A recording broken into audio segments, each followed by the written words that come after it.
네, 우리가 계속해서 예배로 영혼이 미소 짓는 교회 같이 시리즈 제목을 가지고 같이 말씀 나누고 있습니다. 예배로 여러분과 저의 영혼이 기쁘게 되고 웃게 되고 회복되게 될 줄 믿습니다. 자, 우리가 지난주에 예배로 영혼이 미소 짓는 교회 네 번째 시간 말라기의 예배에 대해서 같이 말씀 나눴습니다. 우리가 말라기의 예배를 통해서 우리가 세 가지 교훈을 좀 나눴는데요. 여러분 기억나십니까? 첫 번째, 어떤 예배를 하나님이 원하십니까? 하나님의 존재를 인정하고 두려움으로 드리는 예배. 하나님이 그 예배를 원하셨습니다. 자식은 아비를 알고 종은 주인을 알 것이라는 겁니다. 그래서 우리가 하나님을 예배하는 것, 우리의 예배를 받으시는 분, 그분이 하나님이시고 그 하나님을 인정하고 두려움으로 예배 드려야 한다는 것, 그거 한 가지 말씀드리고요. 두 번째는 어떤 예배를 드려야 된다고 제가 말씀드렸습니까? 정성 드리는 예배, 정성이 있는 예배. 그 이스라엘 백성들이 하나님 나올 때 저는 것, 병든 것, 흠 있는 것만 골라서 가져 나온 것을 하나님이 책망하신 거예요. 그러면서 하나님 뭐라고 말씀하셨다고요? 야, 너희들이 섬기는 총독에게 한번 이거 드려봐라. 그 사람도 기뻐하겠네요. 여러분, 사람도 감동시키기 위해서는 정성이 필요한데요. 우리가 하나님께 예배 드리는 때 우리의 정성을 드리는 것, 하나님이 그거 원하시는 줄 믿습니다. 마지막으로 세 번째, 어떤 예배를 드려야 된다고요? 맞습니다. 기대를 가지고 드리는 예배. 기대가 있는 예배가 되시기를 간절히 바랍니다. 하나님 예배를 통해서 여러분과 저를 세우실 줄 믿습니다. 자, 오늘은요, 예배로 영혼이 미소 짓는 교회 다섯 번째 시간, 이사야의 예배. 이사야의 예배를 통해서 여러분과 제가 같이 좀 하나님 분명히 주시는 음성 듣기를 원합니다. 제가 신학교 다닐 때 리더십 세미나가 있었는데요. 그때 교수님이 추천해 주신 책 한 권이 아직도 기억이 나는 책 한 권이 있습니다. 그게 뭐냐면 Good to Great이라는 책입니다. 제목이 그래요. Good to Great. 여러분, 이거는 뭐 기독교에 관련된 책이 아니고요. 일반 기업의 경영 전략에 관련된 책입니다. 리더십에 관련된 책이에요. 미국에서 괜찮다는, 좋다는 평판을 듣는 회사 1,400개를 20명의 연구원들이 조사해서 그 기록을 남겨놓은 책이 바로 Good to Great이라는 책입니다. 여러분, 그런데요, 그 책에 따르면 1,400개의 괜찮은 회사들, 좋은 회사들 중에 정말 위대한 회사, 그레이트 회사가 된 것은 11개밖에 없다는 거예요. 왜 1,400개의 좋은 회사들이 있었는데 그 회사 중에 11개밖에 더 위대한 회사가 되지 못했을까? 왜 더 발전하지 못했을까를 조사한 거예요. 그런데 그 책의 저자 짐 콜린스라는 사람이 그 이유를 이렇게 얘기합니다. 좋은 곳에 만족해서 거기에 머물렀기 때문이라고 얘기해요. 이 정도면 됐다는 겁니다. 아, 이 정도면 좋아. 그래서 거기에 머물러서 더 앞으로 나아가지를 못했다는 거예요. 그래서 저자가 그런 현상을 보고 그 책에 유명한 한 얘기를 남겼는데요. 여러분들 지금 보고 계시죠? Good is the enemy of the great. 이렇게 얘기합니다. 좋은 것이 위대한 것의 적이랍니다. 이 말이 좀 과하다고 생각되시지 않습니까? 네, 그래서 완전히 동의하시지 못할 수도 있어요. 저도 그랬습니다. 그런데 여러분, 분명한 것 하나는 이거예요. 좋은 것에 만족해서 거기에 머문다면 더 좋은 것으로, 위대한 것으로 나갈 수 없다는 거예요. 여러분, 제가 오늘 이 얘기를 먼저 설교 서두에 드리는 것은요, 오늘 이 얘기를 우리의 예배에 한번 적용해 보려고 하는 겁니다. 여러분, 지금까지 우리도 쉬지 않고 예배를 잘 드리고 계셨어요.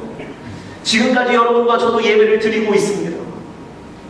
하나님께 시간도 드리고요, 찬양도 드리고요, 또 때로는 물질도 구별해서 드립니다.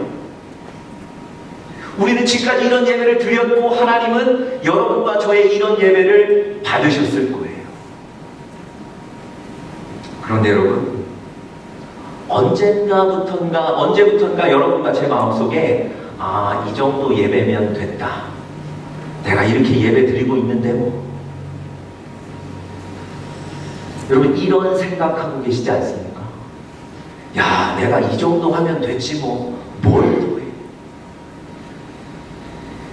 여러분, 지금까지도 예배를 잘 드리셨지만 그 예배에 만족하셔서 감격적이고 감동적인 예배로 나아가려는 의지를 상실하고 계시지는 않습니까?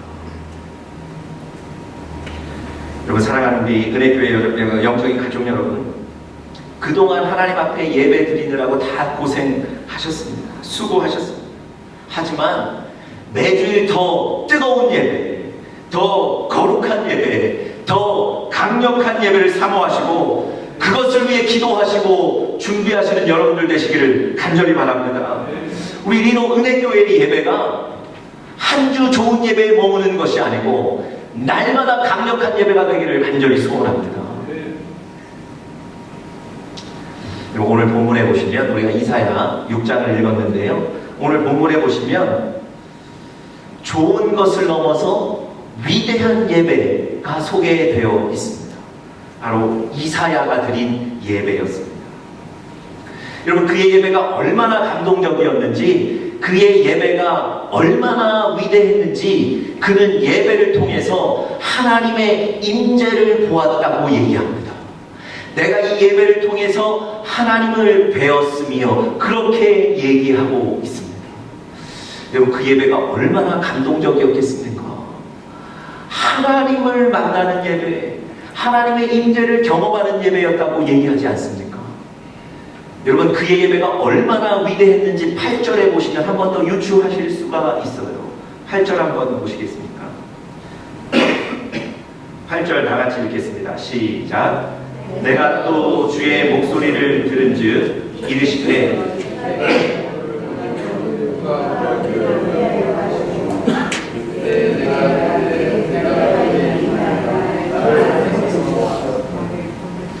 여러분, 하나님께서 이 말씀 전하기 위해서, 이 복음 전하기 위해서 누구를 보내면 좋겠는가, 누가 가면 좋겠는가, 하나님이 자원하는 사람을 뽑으시는 거예요. 찾으시는 거예요. 여러분, 그때 이 이사야가 손을 번쩍 들더니 내가 여기 있습니다, 내가 가겠습니다 대답하는 거예요. 여러분, 그 예배에 얼마나 은혜가 있었겠습니까? 그 예배가 얼마나 감동적이고 얼마나 위대한 예배였겠습니까? 그렇기 때문에 이 이사야가 하나님이 자원자를 찾으실 때 주저하지 않고 내가 가겠습니다, 나를 보내주십시오, 나를 사용하여 주십시오 자원하는 거예요. 여러분, 자원이 이루어질 만큼 그의 예배는 위대한 예배였습니다. 여러분, 과연 이사야의 위대한 예배는 어떤 예배였을까요? 하나님의 임재를 경험하고 하나님을 뵙고 또 하나님의 부르심 앞에 결단하여 나아가는 이 위대한 예배는 과연 어떤 예배였을까요? 우리가 몇 가지로 좀 나누어 교훈을 받으시면서 여러분과 저의 예배에, 우리 교회에 도전이 되시기를 간절히 바랍니다. 첫 번째로요, 이사야의 예배는 가장 중요한 것을 내려놓는 예배였습니다. 다시 한번요. 내가 생각할 때 가장 중요한 것을 내려놓는 예배였습니다.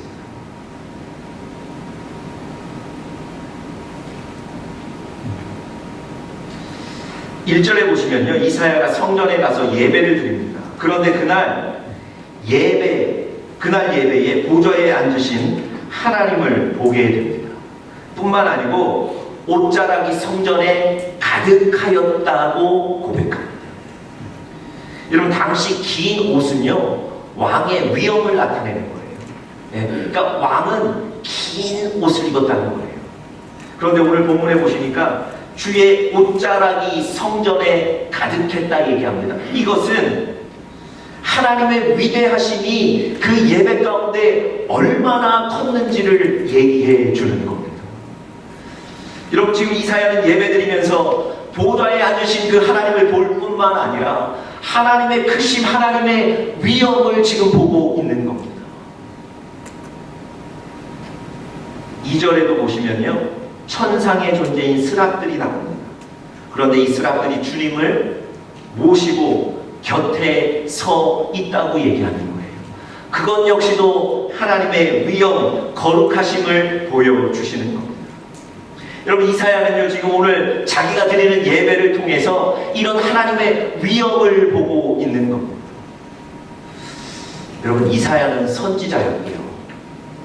성전에 가서 오늘뿐만 아니라 매번 예배를 드렸을 겁니다. 그런데 다른 예배에서는 이런 하나님의 위엄을 경험했다고 얘기하지 못해요. 다른 예배 가운데는 이런 하나님의 거룩함을 경험했다고 얘기하지 않습니다. 그런데 오늘 6장에 나오는 이 예배를 통해서는 하나님의 그 위엄을 경험했다고 고백하는 거예요. 과연 오늘 이 예배가 어떤 예배였을까요?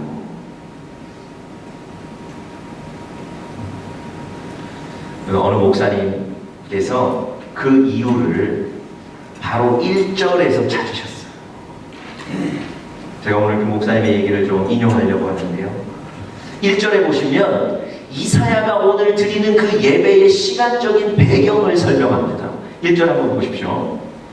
우시야 왕의 죽던 해에, 이렇게 얘기해요. 우시야 왕의 죽던 그 해에 지금 이사야가 그 성전에 가서 예배를 드리는 겁니다. 그리고 이사야는요, 왕궁에 아주 쉽게 드나들던 사람입니다. 왜냐하면 이사야가 왕족이었기 때문에. 어느 주석에 보시면 이 죽은 우시야 왕과 이사야는 사촌지간이라고 설명합니다. 이사야는 선지자로 살았지만 그렇게 어렵지 않았던 것 같아요. 왜냐하면 어려운 일이 있을 때마다 어디 찾아가면 됩니까? 왕궁에 가서 우시야 왕을 만나면 되는 거예요. 그리고 자기 사정 얘기하면 문제는 해결되는 겁니다. 이사야가 선지자로 살면서 하나님의 복음을 전하기는 했지만 상황이 그렇게 어렵지는 않았던 것 같아요.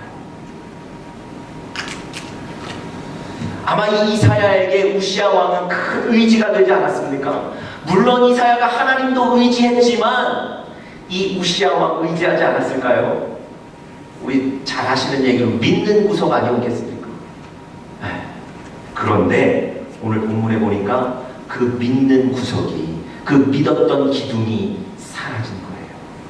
우시야가 죽던 그 해에 이미 우시야가 죽은 거예요. 그리고 이 이사야가 성전에 들어가 예배를 드리는 겁니다.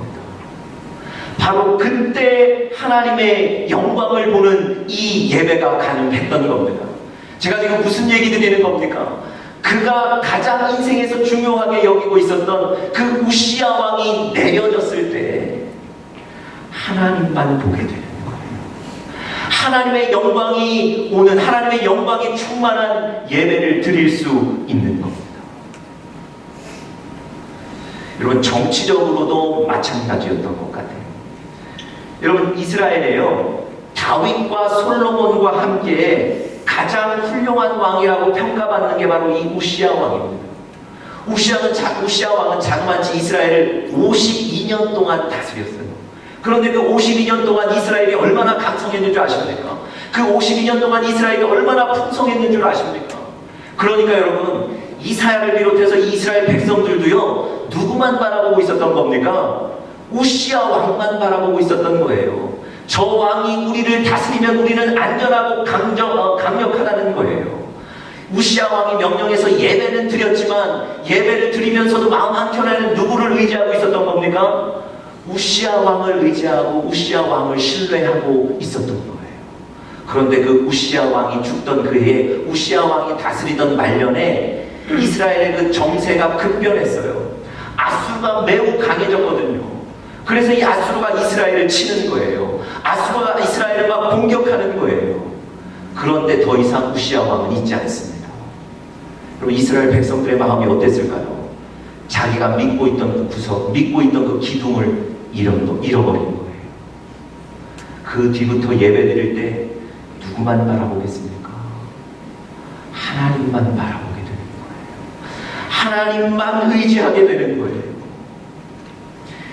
그런 예배, 나의 가장 귀중한 것을 내려놓는 그 예배를 통해서 오늘 이사야는 하나님의 능력과 하나님의 위엄을 경험하게 된 줄 믿습니다. 여러분, 제가 늘 말씀드리지만 우리의 예배를 받으시는 분은 오직 한 분, 하나님이십니다. 하나님 외에 다른 무엇인가가 여러분의 마음을 차지하고 있다면 온전히 하나님만 영광 받으시는 예배가 될 수 없다는 겁니다. 하나님 외에 다른 무엇인가가 우리 마음을 차지하고 있다면 하나님께 온전히 영광을 드리는 예배가 될 수 없다는 거예요. 여러분, 이에 관해서 여러분들 잘 아시는 마태복음 말씀이 아주 명쾌하게 우리에게 판단을 내려줍니다. 마태복음 6장 24절의 말씀인데요. 우리 스크린 통해서 한번 같이 읽어보겠습니다. 우리 같이 한번 읽겠습니다. 시작. 한 사람이 두 주인을 섬기지 못할 것이니 혹 이를 미워하며 저를 사랑하거나 혹 이를 중히 여기며 저를 경히 여김이라. 너희가 하나님과 재물을 겸하여 섬기지 못하느니라. 한 사람이 두 주인을 섬기지 못할 거라고 정확하게 성경은 얘기합니다. 중요하게 여기는 몇 가지 요소들이 우리 마음에 공존할 수 없다는 겁니다. 이것도 중요하고 저것도 중요해서 다 함께 섬길 수 있는 것이 아닙니다. 여러분, 무엇이 중요한지, 여러분과 저의 인생에, 우리의 예배에 무엇이 중요한지 결단하셔야 됩니다.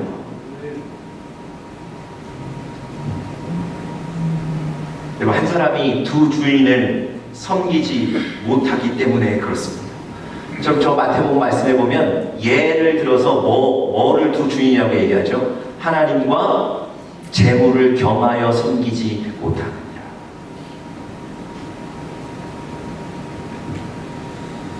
여러분, 재물을 하나님보다 더 중요하게 여기고 있다면 우리가 하나님만 온전히 섬길 수 없다는 겁니다. 여러분, 오늘도 지금 우리가 예배 드리고 있는데요, 하나님보다 더 우리의 마음의 중심의 자리를 차지하고 있는 그 무엇이 있으신가요? 어떤 일 때문에 지금 걱정하고 근심하고 계신데 그 걱정과 근심이 지금 하나님보다 더 크게 여러분의 마음의 자리를 차지하고 있습니까? 자녀의 어떤 문제가 여러분 마음 가운데 더 크게 자리하고 있으십니까? 성공의 문제가 그렇습니까? 재물의 문제가 그렇습니까? 여러분, 그것을 내려놓으셔야만 감동적인 예배를 드리실 수 있습니다. 여러분, 오늘 여러분 마음속에 있는 그 다른 것, 하나님 외의 그 다른 것을 내려놓으시고 하나님만 바라보시며 드리시는 예배가 되기를 간절히 바랍니다. 제가 한국에 있을 때 북한에서 탈출하신 분의 간증을 들은 적이 있습니다. 이분이 중국 두만강을 넘어서 중국 국경을 통해서 중국으로 탈북하셨는데요. 여러분, 사실은 그 고비가 얼마나 많았겠습니까? 그리고 중국으로 넘어가서도 바로 중국 그 본토로 내려가지 못하고 산에 일주일간을 숨어 있으셔야 했답니다. 얼마나 추웠겠습니까? 그리고 언제 잡힐지 모르는 그 두려움 때문에 얼마나 불안했겠습니까? 그런데도 이분이 불안함보다는 믿는 구석이 있었다는 거예요. 그게 뭐냐면 자기 속주머니 속에 숨겨놓은 돈.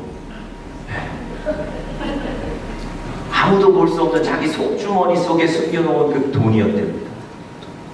두만강을 넘어올 때도 북한 병사에게 돈을 줬답니다. 그리고 지금 그 산속에 두렵고 추운데도 불구하고 그래도 견딜 수 있는 이유는 나의 속주머니 안에 있는 그 돈. 근데 여러분, 그 산속에 숨어 있는 동안에 사실은 그런 사람들 노리고 그 산속에 도적들, 강도들이 많답니다. 그래서 그 중국 강도를 만났다는 거예요. 여러분, 정말 옷을 다 벗겨서 있는 모든 것을 갖고 갔답니다. 속주머니에 자기가 정말 이것만 있으면 살 수 있다고 여겼던 그 속주머니 속의 돈까지 다 뺏겼대요. 이분이 간증하시는 거예요. 그리고 나중에 한국 오셔서 간증을 이렇게 하셨어요. 하나님은 꼭꼭 숨겨둔 돈을 의지했는데 하나님은 내가 중요하게 여기는 그것을 가져가도록 하셨습니다. 이렇게 간증하더라고요.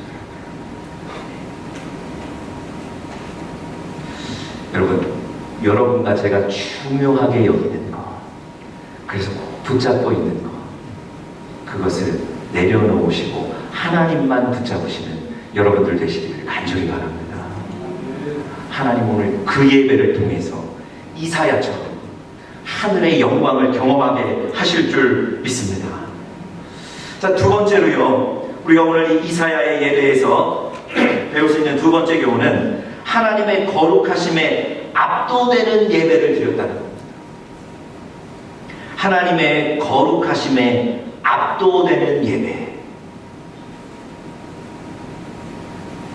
여러분, 오늘 이사야가 설명하는 그 예배를 보시면요, 그 예배에는 찬양만 가득해요. 하나님을 높이는 그 찬양하는 소리만 가득합니다. 찬양 외에 다른 소리는 없어요. 여러분, 4절에 한번 보시겠습니까? 제가 한번 읽어보겠습니다. 이같이 창화하는 자의 소리로, 찬양하는 자의 소리로 인하여 문지방에 터가 요동하며 집에 연기가 충만한지라. 여러분, 그 찬양이 얼마나 강력했는지 문지방에 터가 흔들렸다고 이사야가 기록하고 있습니다. 뿐만 아니라 연기가 가득했다는 것은요, 이 연기는 하나님의 임재하심을 얘기하는 겁니다. 그러니까 여러분, 그의 예배는요, 하나님의 거룩하심을 찬양하는 것으로만 가득한 예배였어요. 나의 문제와 걱정 등과 같은 다른 요소들이 끼어들 틈이 전혀 없었다는 겁니다. 오직 하나님만 바라보고 하나님만 높이는 예배, 하나님의 거룩하심에 압도되는 예배. 여러분, 이사야의 예배는 그런 예배였는 줄 믿습니다. 여러분, 우리의 예배가, 우리가 드리는 그 예배도 하나님의 거룩하심에 압도되는 예배가 되기를 간절히 바랍니다. 여러분, 거룩하다 그러는데요, 3절에 보시면 거룩하다는 얘기를 3번이나 반복합니다. 여러분, 보통 성경에서는 중요한 구절을 2번 반복하고 그러는데요, 오늘 이 구절에 보시면 3번이나 반복하는 거예요. 그만큼 하나님의 거룩함에 압도되어 있다는 겁니다. 여러분, 거룩하다는 얘기를 우리가 성경에서 많이 듣는데, 이 거룩하다는 얘기가 무슨 얘기입니까? 무슨 의미입니까? 원어로는요, 구별되다라는 거예요. 분리되다라는 겁니다. 하나님이 거룩하시다. 또 여러분과 제가 거룩해야 된다. 성령이 계속 얘기하는데요, 그 거룩이라는 뜻은요, 세상과는 분리되고 구별된다는 거예요. 이사야가 오늘 하나님의 거룩하심을 찬양하고 있는데, 그 거룩하심, 그것은 무엇이냐면 하나님은 우리와 분리되어 있으시다는 거예요. 다시 말씀드리면 하나님은 세상과 다르다는 겁니다. 하나님은 나의 생각 이상의 분이시라는 겁니다. 하나님의 위대하심, 하나님의 전능하심, 하나님의 자비로우심, 의로우심은 우리의 생각과는 다르다는 거예요. 그래서 하나님은 우리가 상상하는 것 이상을 행하시는 분이신 줄 믿습니다. 여러분, 우리와 차원이 다른 그 하나님을 바라볼 때 우리에게서 나오는 반응이 뭐겠습니까? 두려움과 경배예요. 그 하나님을 두려워하고 그 하나님 앞에 예배 드리는 겁니다. 예수님이 나인성으로 들어가셨는데, 그 나인성에 한 과부가 자기 아들을 장사 지내고 있었어요. 남편을 일찍 떠나보내고 아들 하나 믿고 살았는데 그 아들이 이 어머니보다 먼저 세상을 떠났습니다. 그럼 그 어머니의 심정이 이해가 가십니까? 그 어머니가 그 아들 장사를 지내고 있는데 예수님이 그 나인성에 들어오셔서 그 장례를 보셨어요. 그리고 예수님이 그 어머니를 긍휼히 여기셨어요. 예수님이 그 관을 붙잡고 청년아 일어나라 말씀하셨더니 그 아들이 일어나 얘기도 하고 먹게 된 줄 믿습니다. 이게 그 복음서에 기록된 내용이에요. 여러분, 하나님이 바로 이 아들을 살리신 줄 믿습니다. 우리의 생각 이상을 하시는 분이 하나님이세요. 우리가 할 수 없는 일을 하시는 분이 바로 하나님이신 줄 믿습니다. 그래서 하나님의 거룩함을 얘기하는 거예요. 여러분, 이 예수님, 거룩하신 예수님을 보고 모든 사람들이 어떻게 반응했을까요? 한번 우리 스크린에서 한번 보시죠. 모든 사람들이 어떻게 반응했는지 다 같이 한번 읽어보겠습니다. 시작! 모든 사람이 두려워하며 하나님께 영광을 돌려 가로되. 하나님의 거룩을 본 사람들의 반응입니다. 두려워하고, 그래서 그 하나님께 영광을 돌린다, 예배한다, 경배한다는 거예요. 네. 여러분, 예수님께서 제자들과 함께 바닷가에 나가셔서 예수님은 그 배 위에서 주무셨어요. 그런데 날씨가 급변해서 풍랑이 일어서 물이 배에 차오르고 배는 가라앉을 지경이 됐습니다. 제자들이 죽을까 위협을 당하는 거예요. 그때 예수님을 깨우셨고요. 예수님은 그때 일어나셔서 바다 물결을 꾸짖으셨고 그 바다는 잠잠해진 줄 믿습니다. 여러분, 누가 자연을 다스릴 수 있습니까? 누가 자연에게 명령할 수 있습니까? 바로 그분이 우리 하나님이신 줄 믿습니다. 우리의 생각과는 다른 거예요. 우리와는 다른 분, 그분을 바로 우리는 거룩하다고 얘기하는 겁니다. 여러분, 제자들이 그 예수님을 보고 어떻게 반응했나요? 우리 그 스크린 또 보실까요? 같이 한번 읽어보겠습니다. 시작! 저희가 두려워하고 기이 여겨. 우리와는 다른 그 예수님을 보고 두려워했고 기이 여겼다. 기이 여긴 것은 경배했다는 얘기 아니겠습니까? 여러분, 하나님께서 모세를 만나주실 때 떨기 나무 가운데 나타나셨어요. 떨기 나무 가운데 나타나셔서 모세를 부르고 말씀하셨습니다. 이 광경을 본 모세가 어떻게 반응했나요? 여기 계셨군요. 절 찾아오셨네요. 뭐 이렇게 반응했습니까? 우리 같이 한번 읽어보죠. 시작! 모세가 하나님 배웠기를 두려워하여 얼굴을 가렸네. 여러분, 우리와는 다른, 세상과는 분리되어 있고 구별되어 있는 그 하나님을 볼 때 두려워하고 그 하나님을 경배하고 그 하나님께 예배하는 겁니다. 여러분, 하나님은요, 우리와 차원이 다른 분이세요.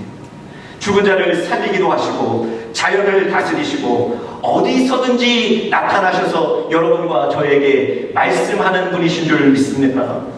여러분, 그 하나님 앞에 예배 드릴 때 우리가 그 하나님을 두려워하고 그 하나님을 인정하고 예배 드리셔야 될 줄 믿습니다.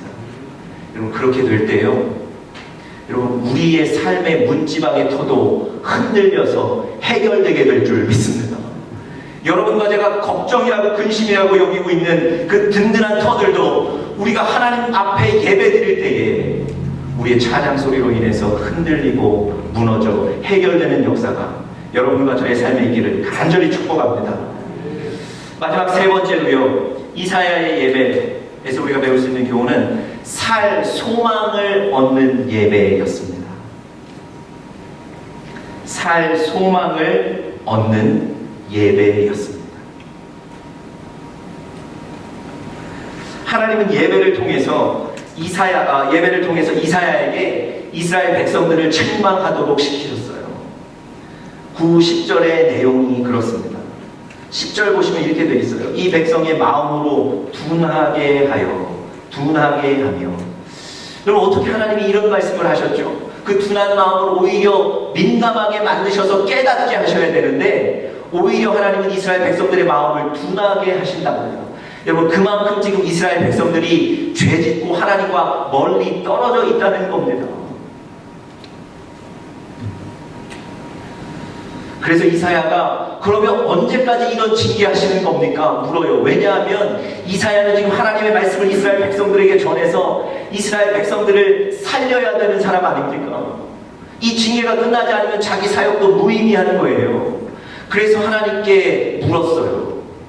그랬더니 하나님이 거기에 대해서 하시는 답변이 13절입니다. 자, 13절 후반 제가 한번 읽어보겠습니다. 밤나무 상수리나무가 배임을 당하여도 그 그루터기는 남아있는 것 같이 거룩한 씨가 이 땅의 그루터기입니다. 여러분 무슨 얘기 하시는 겁니까? 이 백성들을 어떻게 합니까? 이 백성들을 언제 살려주십니까? 그걸 물었더니 하나님이 밤나무 상수리나무 얘기를 하시는 거예요. 그 나무가 베어져도 그루터기는 남아있다는 겁니다. 그 그루터기가 남아있으면 다시 나무가 살게 되는 거예요. 여러분 이스라엘 백성들이 지금은 징계를 받고 있지만 거룩한 말씀의 씨앗이 그루터기가 되어서 그 공동체가 이스라엘 백성들이 살게 된다고 말씀하시는 거예요. 여러분 이 이사야는요 예배를 통해서 우리가 살 수 있겠구나, 우리 공동체가 일어나겠구나, 살 소망을 얻게 된 줄 믿습니다. 여러분 오늘 여러분과 제가 지금 나와 예배 드리고 있는데요, 여러분 이 예배가 그냥 예배가 아닙니다. 살 소망을 얻는 예배인 줄 믿습니다. 여러분 이삭이 억울하게 삶의 터전을 빼앗겼다고 말씀드렸어요. 그래서 정말 당황스럽고 어려운 가운데 이주해서 그 어려운 가운데 예배를 드렸더니 하나님이 축복하겠다고 말씀하시고요. 그래서 다시 힘을 내서 땅을 팠더니 그곳에 물의 샘의 근원 우물을 얻게 된 줄 믿습니다. 여러분 그 실망하고 절망했던 이삭이 예배를 통해서 살 소망을 얻는 겁니다. 여러분과 저에게 살 소망을 얻는 예배가 되시기를 간절히 바랍니다. 제가 마지막 얘기 하나만 해드리고 오늘 설교를 좀 마치도록 하죠.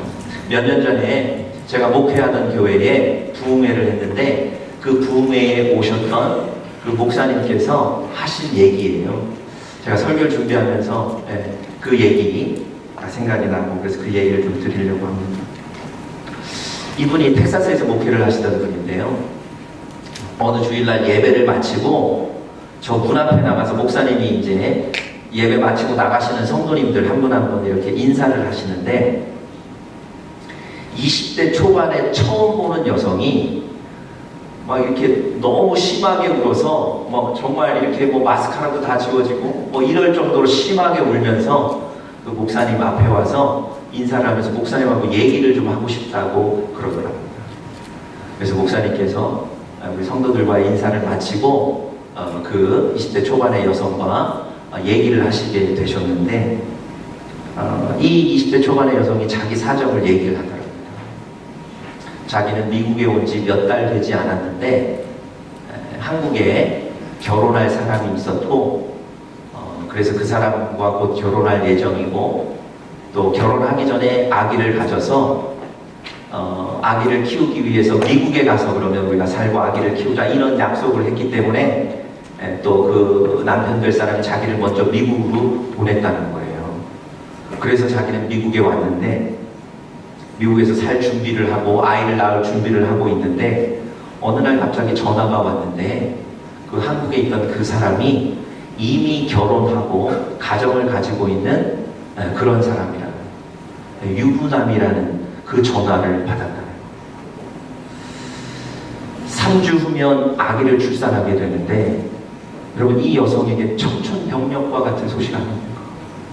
정말 내 인생 한번 잘 살아보겠다고, 정말 내가 이 아이 낳아서 잘 키워보겠다고, 인생 성공해 보겠다고 그 어려운 가족들과 이별하고 미국에 왔는데 그 모든 계획이 물거품이 된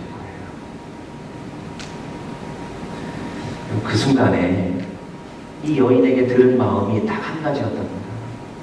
3주 후면 출산하게 될 이 아이와 지금 내가 죽어야 되겠다, 그런 마음이 들더라고요.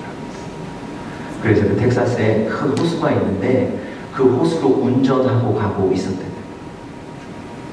그 주일날 운전하고 가고 있는데 길가에, 그 교회가 큰 교회거든요, 길가에 한국 교회 간판이 보이더랍니다. 그리고 뭐 차들이 주차장에 많았겠죠. 자기도 모르게 그 교회 주차장으로 차를 돌려서 들어가는 거예요. 그리고 처음 와보는 교회, 그 교회 안 다녔으니까요. 처음 와보는 교회의 뒷자리에 앉아서 예배를 드렸어요. 목사님이 그 한 몇 주간 계속 그런 설교를 하셨답니다. 어려울 때, 두려울 때, 한 주는 실망스러울 때, 뭐 이런 설교를 하셨는데 그 주 설교 제목이 뭐였는 줄 아세요? 죽고 싶을 때. 여러분, 이 목사님은 뭐 누가 왔는지 누가 어떤 상황인지 아셨겠습니까? 40분 동안 계속해서 말씀 전하셨대요. 죽으시면 안 된다고. 살아야 된다고. 하나님 은혜로, 하나님이 주신 은혜로 살아야 된다고 40분간 설교하셨답니다. 여러분, 이분이 죽으려고 들어왔다가 설교 듣는 중간부터는 하나님의 은혜로 살아야 되겠다는 마음이 생기더라고요. 네. 그리고 목사님과 그 얘기를 나누는 거예요. 여러분, 제가 지금 어느 목사님 설교를 참 잘하셨다는 얘기를 드리는 게 아닙니다. 예배 가운데 하나님이 한 영혼에게 살 소망을 주셨다는 거예요. 여러분, 그 주인공이 우리일 수 있지 않겠습니까? 여러분, 살 소망을 얻는 예배, 우리 리노 은혜교회 예배가 그런 예배 되기를 간절히 축복합니다. 다 같이 기도하겠습니다.